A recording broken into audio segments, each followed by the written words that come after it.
Aryan Malhotra had once been a name that echoed in every household, a singer whose voice carried both fire and velvet.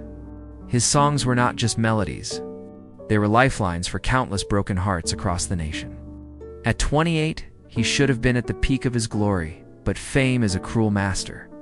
Years of unrelenting pressure, the suffocating demands of the industry, and his own inability to escape the ghosts of his past had driven him into the arms of alcohol. His concerts were no longer remembered for their brilliance, but for his staggering presence on stage. The bottle clutched more tightly than the microphone that night. The city was alive with its usual chaos, neon lights flickering over crowded streets, laughter spilling out from restaurants, and the ceaseless hum of traffic. In the heart of it all, Aryan stood on a stage, half-lit by blinding spotlights, a cigarette dangling from his lips. His voice cracked as he sang, raw and jagged, like a man pouring out the remnants of his soul. The audience still cheered, partly out of habit, partly out of loyalty, but the spark had long gone. Behind the applause lingered whispers of disappointment.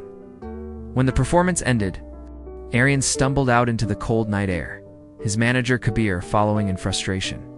Kabir had been with him from the very beginning, had seen him rise from an unknown bar singer to the prince of Indian pop.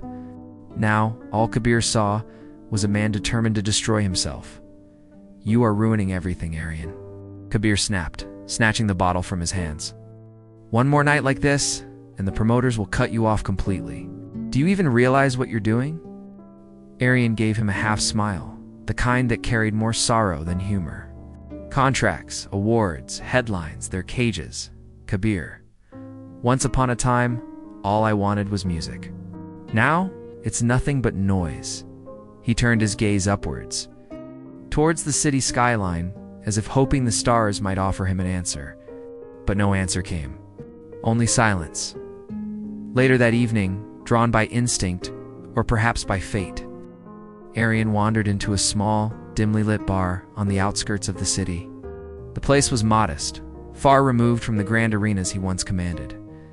It smelt faintly of cheap rum and old wood. A few regulars sat scattered at tables, nursing drinks, lost in their own shadows. And then there was her. On a tiny stage at the far end of the bar stood Meera Sharma, 23, simple in her appearance, with no glittering gown or spotlight to frame her. She sang with her eyes closed, her voice trembling at first but growing steady with every note. There was no audience to impress, no cameras to catch her mistakes. She sang because it was the only language her soul understood. Aryan stopped in his tracks, suddenly sober in the presence of that voice. Her tone was not flawless, not polished by studios or producers, but it was pure. It was the sound of hope, of innocence, untouched by the machinery of fame. She finished her song to polite claps from the few who bothered to listen. As she stepped off stage, clutching a small tip jar, Aryan approached. His steps were uneven, but his eyes were fixed on her. "You know how you sing?" he said softly, his words carrying the scent of whiskey. Like someone discovering love for the very first time? Meera blinked, taken aback by the stranger's intensity. "Thank you, sir." "I sing only for myself, Aryan," he corrected, though his tone carried more bitterness than pride. Aryan Malhotra. The name landed like a stone. Meera knew it, of course she did. Everyone did. She had grown up listening to his songs on the radio, scribbling his lyrics in the margins of her notebooks. To see him standing here, broken and unkempt, was almost surreal. "You're the Aryan," she whispered, unable to mask her astonishment. Aryan laughed, though the sound was hollow. You chose the right tense. Now, I'm little more than a ghost, walking through the ruins of what used to be a life."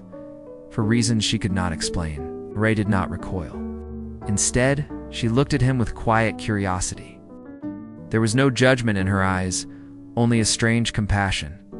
For Aryan, accustomed to the harsh glare of public opinion, it was disarming.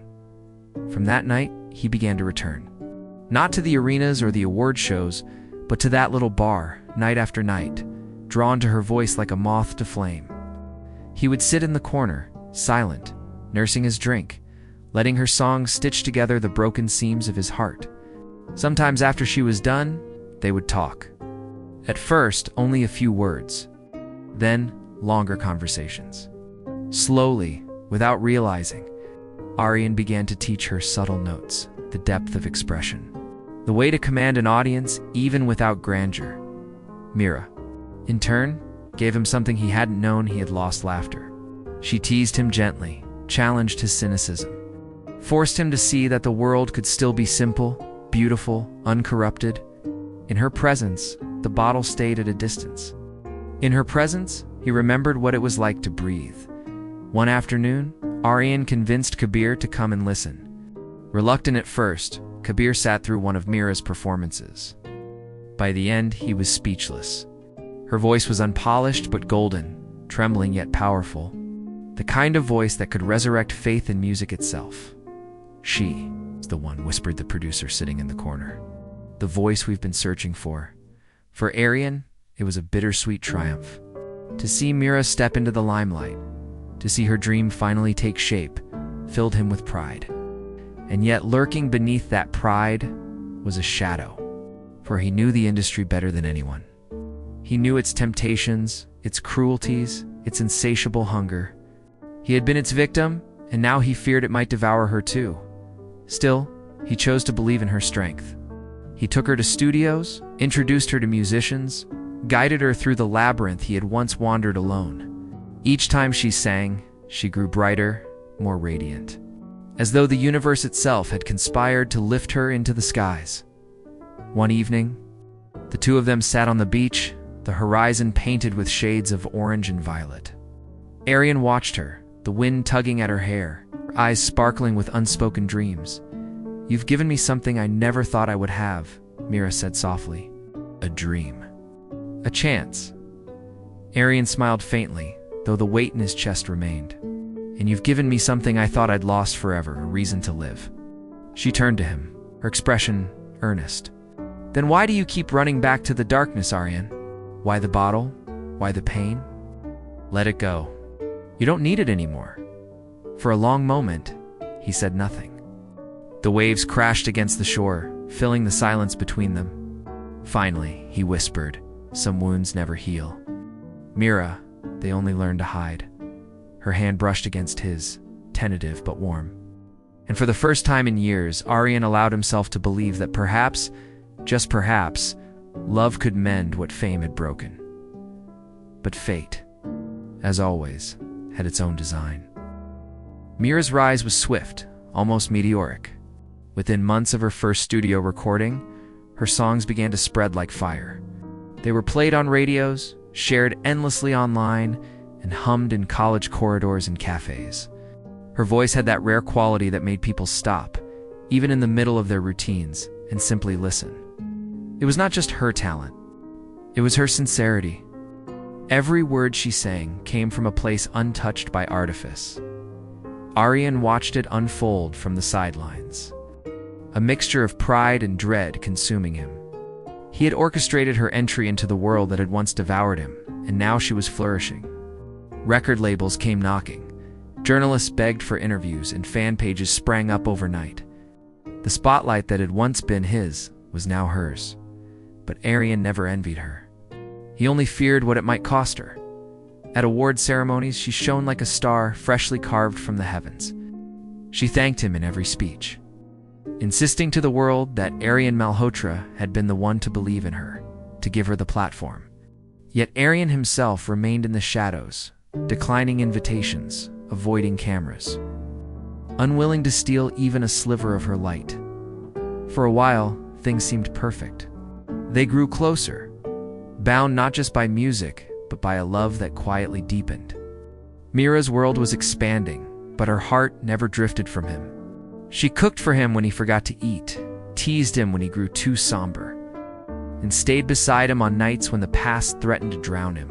For her, Arian was not a fallen star. He was the man who had given her wings. But shadows never stay hidden forever. As Mira's career ascended, Arian's insecurities resurfaced. Every interview she gave, every fan who screamed her name, every promoter who spoke of her as the future of Indian music, all of it reminded him of his own downfall. Though she never meant it, Her success mirrored his failure. The bottle once kept at bay began to find its way back into his hands.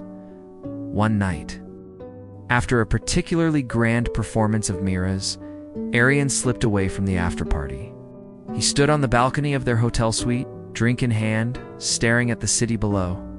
When Mira found him, she gently tried to take the glass away. "Arian, please," she said softly. "Not tonight. You promised me you'd stop." His eyes were tired, his voice heavy. "You deserve someone who can stand beside you in the light. Mira, not someone hiding in the dark with a bottle." "I don't want anyone else," she whispered fiercely. "I only want you, with or without your scars." But the more she clung to him, the more he feared she would eventually break under the weight of his demons. Days turned into weeks, and the strain grew heavier.